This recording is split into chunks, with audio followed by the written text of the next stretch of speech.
Hey, what's up? Let's talk about Wrestle Dream. Now, Wrestle Dream, it does have some matches that I've only dreamt of, while the rest of them, not so much.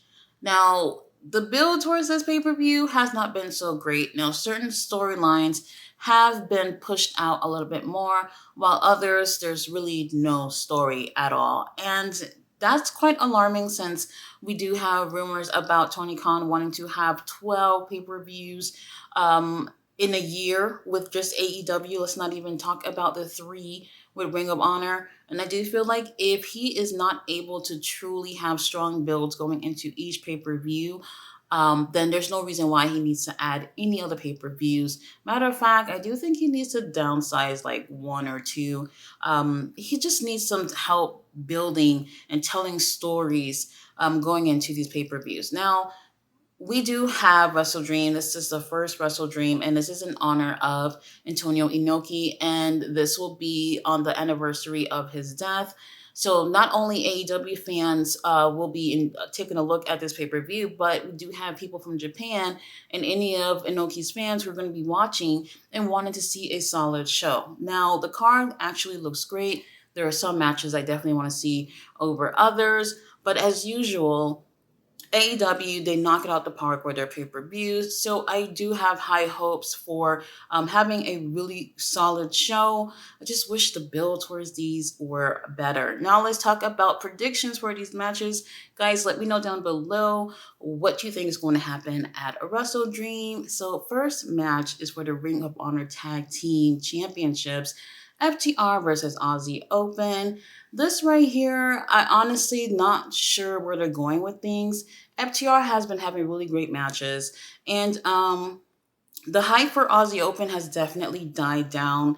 They were tremendous at first, and if you've seen them in New Japan, they've had amazing tag team matches over there. They started off really, really strong in AEW, and I just feel like since they started holding the tag team gold from Ring of Honor, things have definitely died down for them.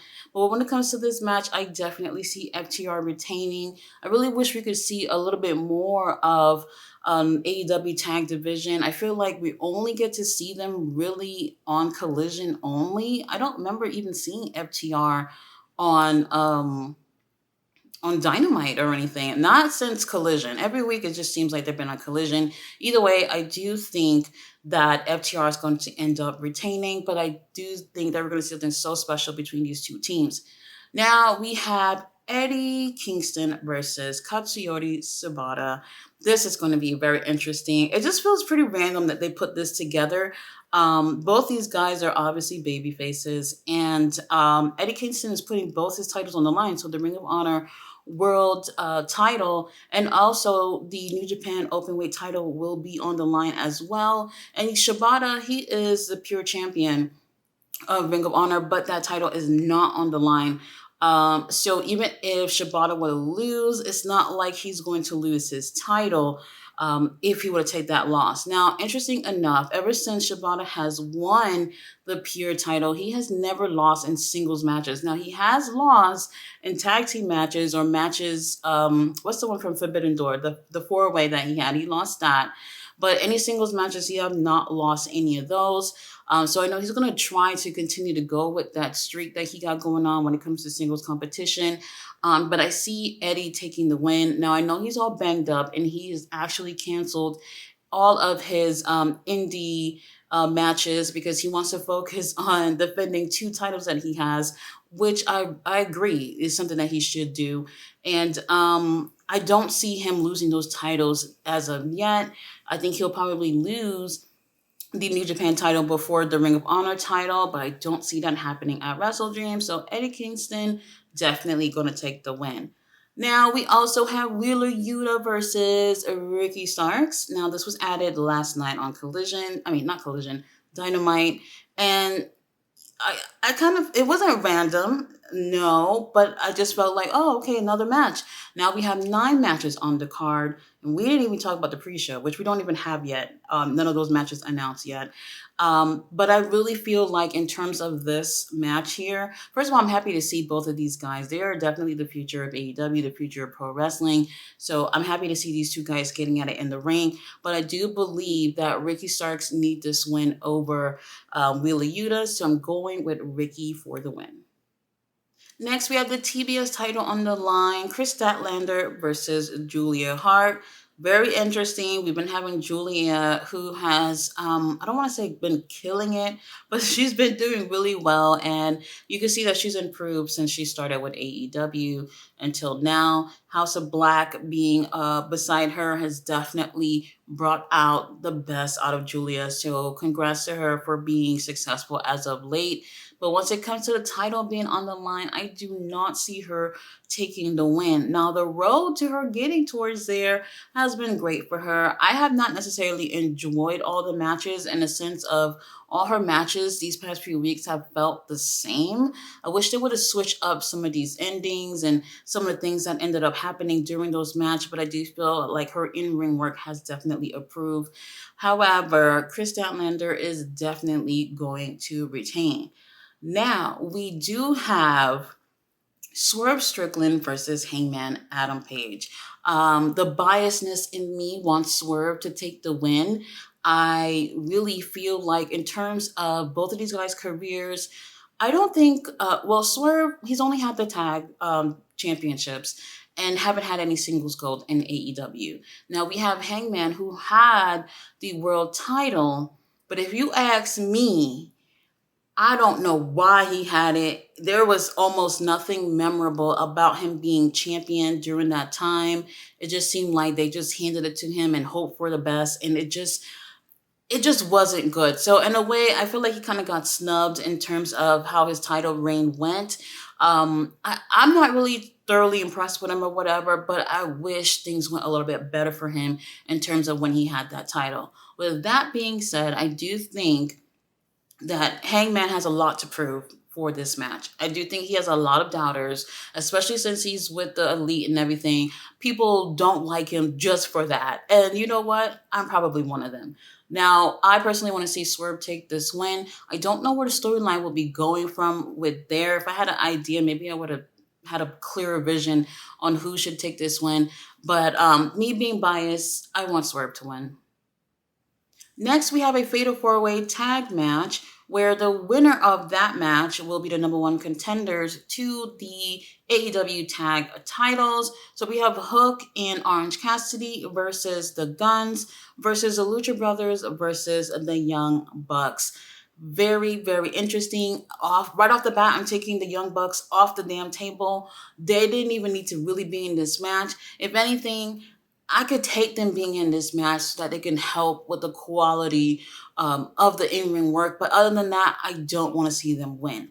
Now, personally, I would not be surprised if Orange Cassidy and Hook would have ended up taking the win here. But when I think of tag teams, I don't think of Orange Cassidy and Hook. It just seemed like they're almost a little bit unstoppable, especially Orange Cassidy. Now, Orange Cassidy did take the win last night on Dynamite. They had one member from all teams in a Fatal 4-Way match on Dynamite. Orange Cassidy did take the win. So maybe that is to pre-shadow what's going to happen at Wrestle Dream.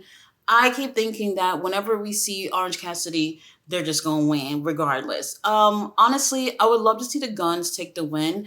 When I look at the Bullet Club Gold, I see them improving. I see them being a force to be reckoned with in AEW. They play their cards right, and the Guns have definitely improved. So I would love to see them take the win. I think they would benefit the most from this. I think all the other teams have benefited from being a tag team. Well, except for a Hook and Orange Cassidy, I just drew them together. But I don't see why they need to win. I don't really see them as a legit tag team. So for me, I want the Guns to win, but I won't be surprised if Hook and Orange Cassidy takes the win.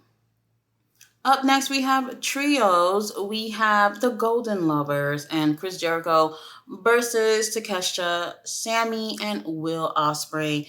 I do believe that Chris Jericho's team is going to take the win. I do feel like we're going to have some issues with Sammy and Will Ospreay, and that should gear towards them having a singles match. I'm guessing. You guys know that at All In, Sammy had got involved with Chris Jericho's match with Will Ospreay. So since he got involved and put his hands on Will is definitely going to be feeling some type of way during this match. And I do hope that somewhere down the line in the near future, we get to see these two in a singles match, which is where I'm hoping they go with it. But I do see Chris Jericho team taking the win. Up next, we have the TNT title on the line in a 2 out of 3 falls match. We have Christian Cage versus Darby Allin. I don't want to see Darby win. I really do not want to see Darby win. Now they're going to be in Seattle, and this is where Darby had already won the TNT title before. So I hope that this is not going to happen again. Honestly, I'm enjoying Christian being the TNT champion. He's been champion for months, according to Christian, and he's been really, really entertaining. Now, Darby, I really do enjoy him. I think he's cool or whatnot. And he's one of those people who's extremely fearless. And sometimes I think he takes it a little too far when he's in the ring. However, I just feel like this is just not the time. What we're getting with Christian right now, I think we need a little bit more of it before someone else gets the title. If anything, the whole thing with Christian and Luchasaurus should definitely pick up, and maybe Luchasaurus can end up taking the title from Christian and getting a credible run out of being the TNT champion. Now, we do have the Ring of Honor tag titles still on the line, even though your homie, Adam Cole, baby, has his ankles shattered up.